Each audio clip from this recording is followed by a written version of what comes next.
ओम साई राम दोस्तों, कैसे हैं आप लोग। उम्मीद करती हूँ आप सभी स्वस्थ एवं प्रसन्न होंगे। मैं भी श्री साईं बाबा की कृपा से पूर्ण रूप से स्वस्थ एवं प्रसन्न हूँ। दोस्तों, आज श्री साईं सच्चरित्र के अध्याय 25 का मैं वाचन करने जा रही हूँ।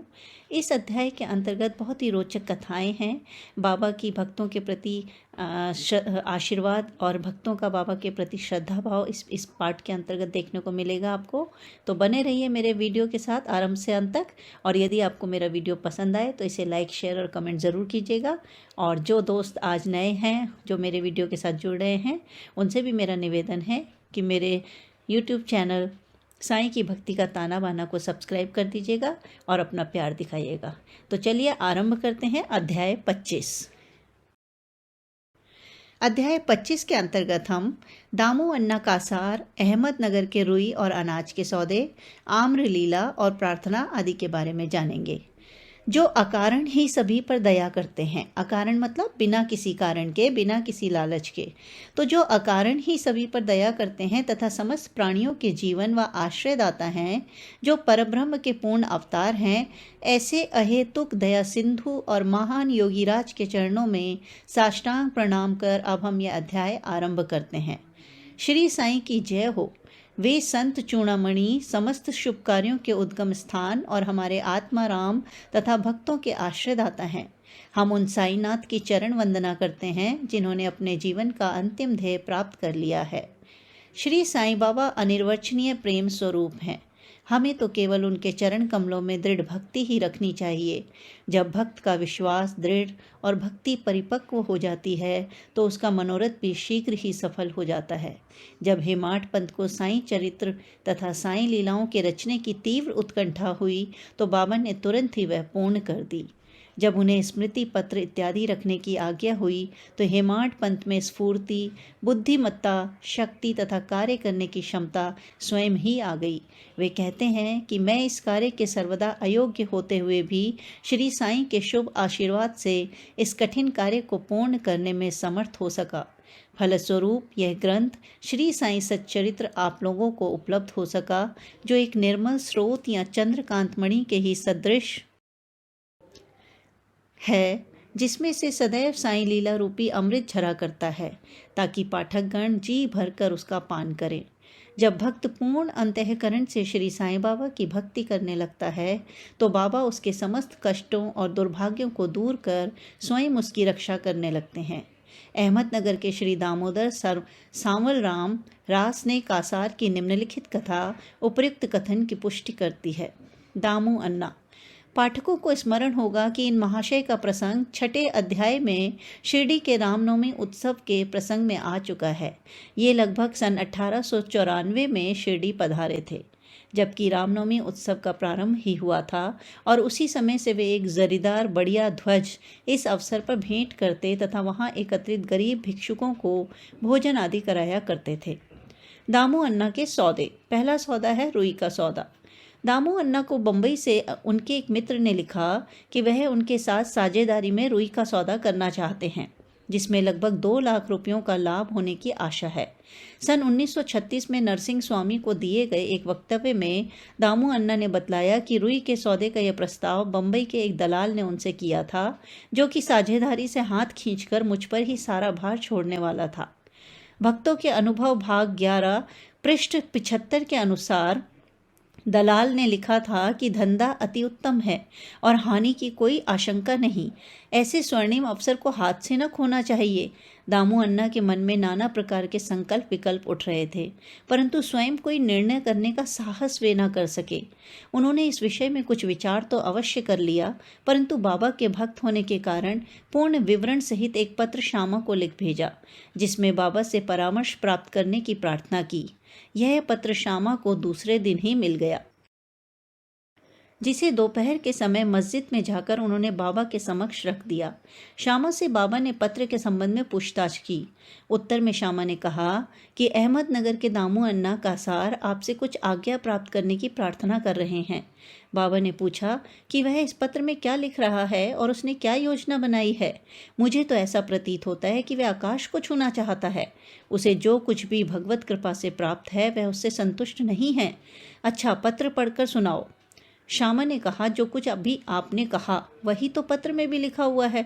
हे देवा, आप यहाँ शांत और स्थिर बैठे रहकर भी भक्तों को उद्विग्न कर देते हैं, और जब वे अशांत हो जाते हैं तो आप उन्हें आकर्षित कर किसी को प्रत्यक्ष तो किसी को पत्रों द्वारा यहाँ खींच लेते हैं। जब आपको पत्र का आशय पता ही है तो फिर मुझे पत्र पढ़ने को क्यों विवश कर रहे हैं? बाबा कहने लगे कि श्यामा, तुम तो पत्र पढ़ो, मैं तो ऐसे ही अनाप शनाप बकता हूँ, मुझ पर कौन विश्वास करता है। तब श्यामा ने पत्र पढ़ा और बाबा उसे ध्यानपूर्वक सुनकर चिंतित हो कहने लगे कि मुझे ऐसा प्रतीत होता है कि सेठ यानी दामू अन्ना पागल हो गया है। उसे लिख दो कि उसके घर किसी वस्तु का अभाव नहीं है, इसलिए उसे आधी रोटी में ही संतोष कर लाखों के चक्कर से दूर रहना चाहिए। श्यामा ने उत्तर लिखकर भेज दिया, जिसकी प्रतीक्षा उत्सुकतापूर्वक दामू अन्ना कर रहे थे। पत्र पढ़ते ही लाखों रुपयों के लाभ होने की उनकी आशंका पर पानी फिर गया। उन्हें उस समय ऐसा विचार आया कि बाबा से परामर्श कर उन्होंने भूल की है, परंतु श्यामा ने पत्र में संकेत कर दिया था कि देखने और सुनने में फर्क हुआ करता है, इसलिए श्रेयस्कर तो यही होगा कि स्वयं शिरडी आकर बाबा की आज्ञा प्राप्त करो। बाबा से स्वयं अनुमति लेना उचित समझकर वे शिरडी आए। बाबा के दर्शन कर उन्होंने चरण सेवा की, परंतु बाबा के सम्मुख सौदे वाली बात करने का साहस वे न कर सके। उन्होंने संकल्प किया कि यदि उन्होंने कृपा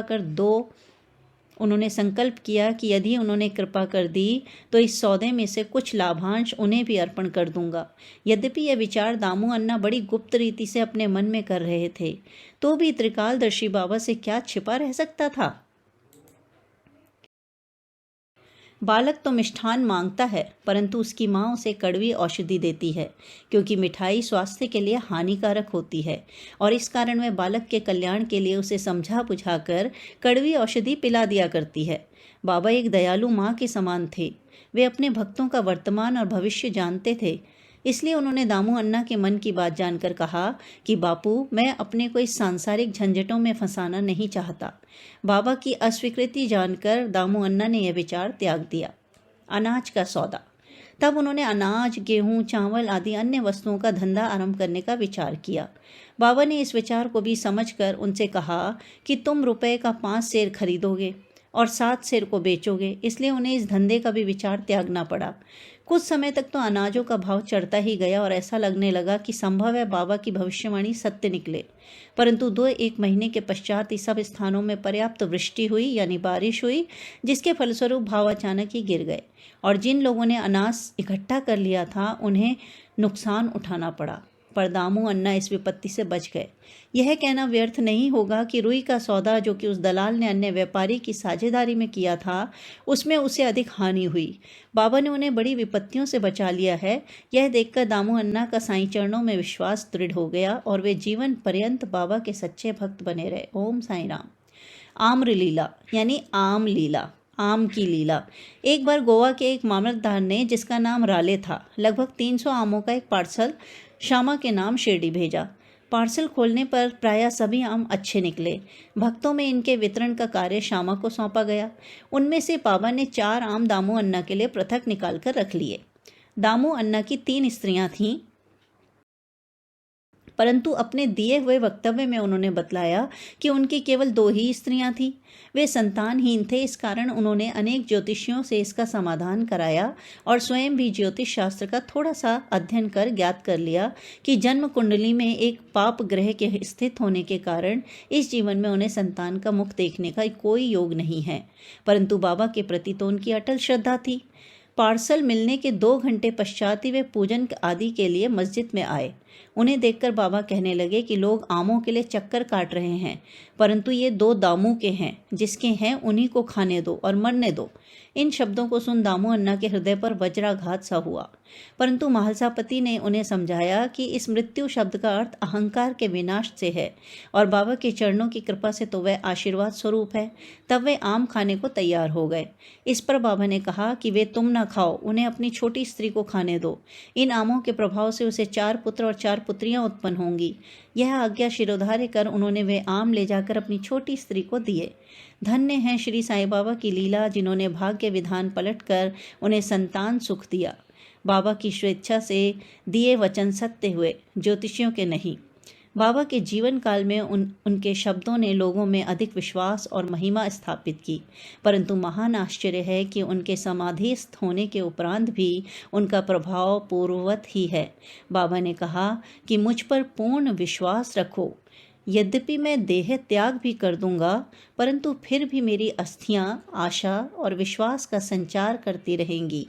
केवल मैं ही नहीं, मेरी समाधि भी वार्तालाप करेगी, चलेगी, फिरेगी और उन्हें आशा का संदेश पहुंचाती रहेगी, जो अनन्य भाव से मेरे शरणागत होंगे। निराश न होना कि मैं तुमसे विदा हो जाऊंगा। तुम सदैव मेरी अस्थियों को भक्तों के कल्याण के लिए ही चिंतित पाओगे। यदि मेरा निरंतर स्मरण और मुझ पर दृढ़ विश्वास रखोगे तो तुम्हें अधिक लाभ होगा। एक प्रार्थना कर हेमाड पंथ यह अध्याय समाप्त करते हैं। हे साईं सद्गुरु, हमारी आपसे प्रार्थना है कि आपके अभय चरणों की हमें कभी विस्मृति न हो। आपके श्री चरण कभी भी हमारी दृष्टि से ओझल न हो। हम इस जन्म मृत्यु के चक्र से इस संसार में अधिक दुखी हैं। अब दया कर इस चक्र से हमारा शीघ्र उद्धार कर दो। हमारी इंद्रियां जो विषय पदार्थों की ओर आकर्षित हो रही हैं, उनकी बाह्य प्रवृत्ति से रक्षा कर उन्हें अंतर्मुखी बनाकर हमें आत्मदर्शन के योग्य बना दो। जब तक हमारा इंद्रियों की बहिर्मुखी प्रवृत्ति और चंचल मन पर अंकुश नहीं है, तब तक आत्म साक्षात्कार की हमें कोई आशा नहीं है। हमारे पुत्र और मित्र कोई भी अंत में हमारे काम न आएंगे। हे साईं, हमारे तो एकमात्र तुम ही हो जो हमें मोक्ष और आनंद प्रदान करोगे। हे प्रभु, हमारी तर्क वितर्क तथा अन्य कुप्रवृत्तियों को नष्ट कर दो। हमारी जिह्वा सदैव तुम्हारे नाम स्मरण का स्वाद लेती रहे। हे साईं, हमारे अच्छे बुरे सब प्रकार के विचारों को नष्ट कर दो। प्रभु, कुछ ऐसा कर दो कि जिससे हमें अपने शरीर और घर में आसक्ति न रहे। हमारा अहंकार सर्वथा निर्मूल हो जाए और हमें एकमात्र तुम्हारे ही नाम की स्मृति बनी रहे तथा शेष सबका विस्मरण हो जाए। हमारे मन की अशांति को दूर कर उसे स्थिर और शांत करो। हे साईं, यदि तुम हमारे हाथ अपने हाथ में ले लोगे तो अज्ञान रूपी रात्रि का आवरण शीघ्र दूर हो जाएगा और हम तुम्हारे ज्ञान प्रकाश में सुखपूर्वक विचरण करने लगेंगे। यह जो तुम्हारा लीलामृत पान करने का सौभाग्य हमें प्राप्त हुआ तथा जिसने हमें अखंड निद्रा से जागृत कर दिया है, यह तुम्हारी ही कृपा और हमारे पिछले जन्मों के शुभ कर्मों का ही फल है।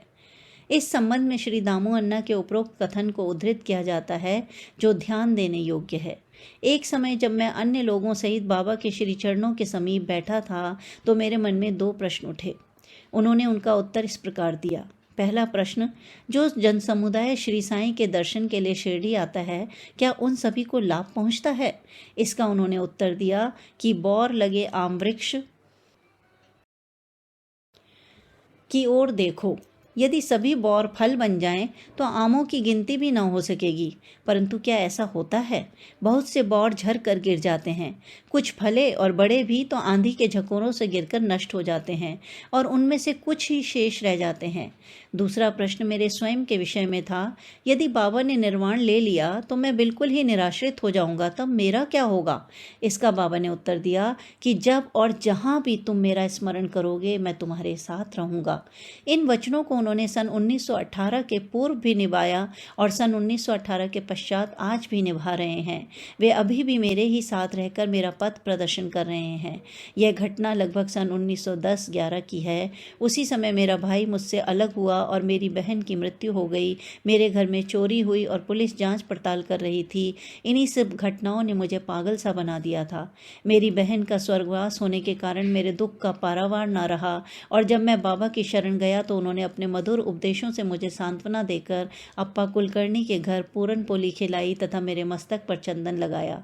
जब मेरे घर चोरी हुई और मेरे ही एक 30 वर्षीय मित्र ने मेरी स्त्री के गहनों का संदूक, जिसमें मंगलसूत्र और नथ आदि थे, चुरा लिए, तब मैंने बाबा के चित्र के समक्ष रुदन किया और उसके दूसरे ही दिन वह व्यक्ति स्वयं गहनों का संदूक मुझे लौटाकर क्षमा प्रार्थना करने लगा।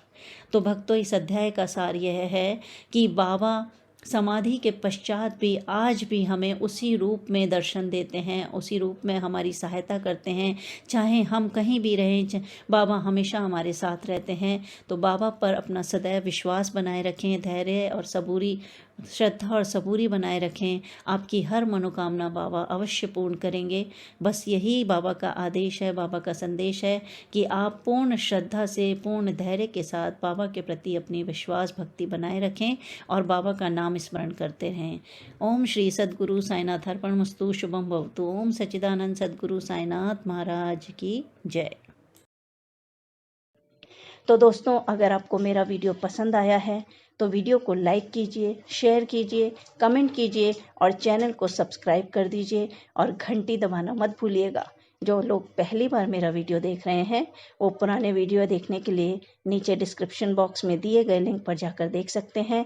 और नया वीडियो आने तक स्वस्थ रहिए, प्रसन्न रहिए और दूसरों को भी प्रसन्न रखिए और अपने मन को ज़रूर प्रसन्न रखिए, क्योंकि मन के हारे हार है, मन के जीते जीत। ओम साई राम।